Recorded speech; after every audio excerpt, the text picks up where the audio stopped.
I said, listen, Michio, there's this problem with string theory. You say in your book, you tell me the vacuum equation of state out of the 10 to the 500 vacua, and you'll tell me what the anomalies are and so forth, and what the one loop corrections to the Feynman diagrams are. And he said, well, how many equations are there in how many solutions of Newton's equations are there? I said, infinite number. How many how many solutions of the Maxwell's equations are there? Infinite number, I said.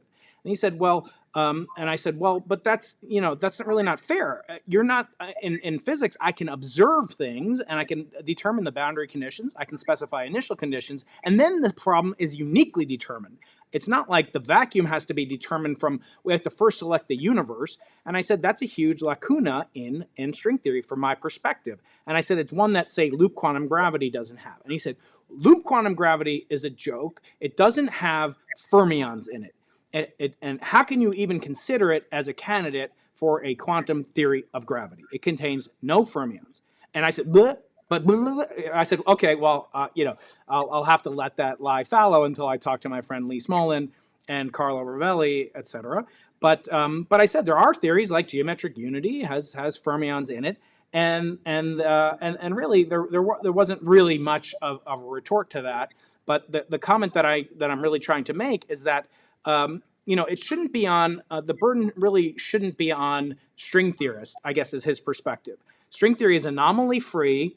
It has this remarkable ability to, this anomaly cancellation. It's self-consistent. It has made, kind of predictions, as Kamran Vafa said on my show. Okay, they're not super constraining as regards, say, the mass of the electron being greater than the Planck mass and less than the proton mass, as he said it. I can't remember the exact specification, but he said that was a unique prediction that was unconstrained until string theory made that prediction. So there are predictions. They're not particularly impressive by particle physics standards. So what do you say that these other?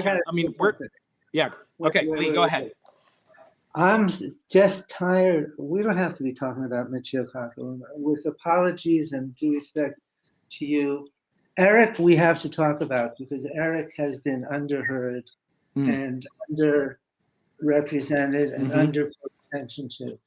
Otherwise, we should be talking to Sabrina Pasterski. Do you know who she is? No.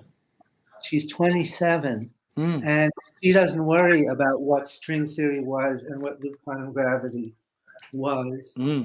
She has a new direction, and you ought to get her on. And while you're getting her on, I would love that. Laura Dunnett in Belgium, who is also somebody who is 27 or 28 and has a new direction for fundamental physics. And there are lots more. Get these people on. Because, and if you have me on because of what I'm doing now. Yeah. Because 30-something years ago, I helped invent loop quantum gravity, which has some successes and some failures, but is clearly by itself it doesn't have the ring of truth. Right. But there is excitement, and look up right now, Sabrina Gonzalez Paterno. Yeah, I'm looking her up. Yep. So may I just say something about what I just heard? Yeah. If I heard correctly, you heard Lee Smolin say, I and a bunch of other people founded this field, loop quantum gravity, and by itself, it doesn't have the ring of truth. Something like that. Yeah, I've been saying that for years. Okay, but let me just make the point. How extraordinary is it that Lee can do that? And nobody says, okay, well, then we have to throw it into the trash can. No, we keep it around. We keep it on a shelf. We know what we know about it. We keep looking at it from time to time. And what he said is, by itself, it doesn't carry the day. Now, that is one of the best arguments for loop quantum gravity that I've ever heard. And the argument is, loop quantum gravity does not force you to join a cult. It allows you to continue to be a scientist. It allows you to continue to listen to other people. And by the way, I feel the same way about GU. My desire is never to shut up any rival. I don't want string theory shut up. I want string theorists to stop being so aggressive and trying to shut down everything else. And, you know, they have a weird point. They have a point that a lot of the other claimants to the, you know, potential next leap don't understand some of the issues that they understand best, particularly around renormalizability. Okay, fine, very well. But tough luck. At some level, at the moment, we've been so long without success, allowing all sorts of diseased, partial ideas, things that, you know, new spins that are incomplete. All of these things should be welcome in a field that's in danger of not being able to renew itself. And I just think that what we heard was what Lee said is the way scientists are supposed to sound. It's not the fact, you know, somebody could easily say, so-and-so is a string theorist. He or she has spent their whole life. It's understandable that, of course, they're not going to change when they're older. Well, Lee is older. He's spent his entire life in research, and he's still a scientist. Right. And I think it's just, we have to recognize something very weird happened in string theory in particular. It doesn't look like any other subfield of fundamental particle. So I want to talk about, from my perspective, you know, I'm just a humble experimentalist. So I've got Sabrina's picture up. I think it's her. It is her. And by the way, she's made in her PhD, which was at Harvard, an actual prediction. Wow.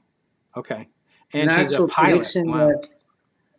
That could be verified by LIGO of a physical observable that the relativists miss. Wow. And she's mentored by Freeman Dyson, who was a guest on the show way back when I first started the Into the Impossible podcast, which reminds me, please do subscribe. I've had 9 Nobel laureates, Eric Weinstein several times, Lee Smolin several times, Stefan Alexander, Sabina Hassenfelder, and many, many other great guests, and more coming up. Get Sabina on. I will.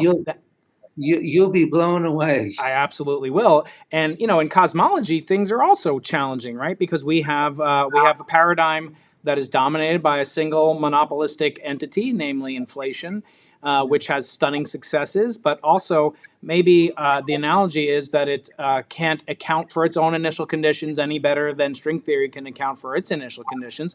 And I think, you know, physicists struggle with this and conflate the problem of cosmology with cosmogony, you know, the theory of cosmic origins. And it's inevitable that things like this will come up.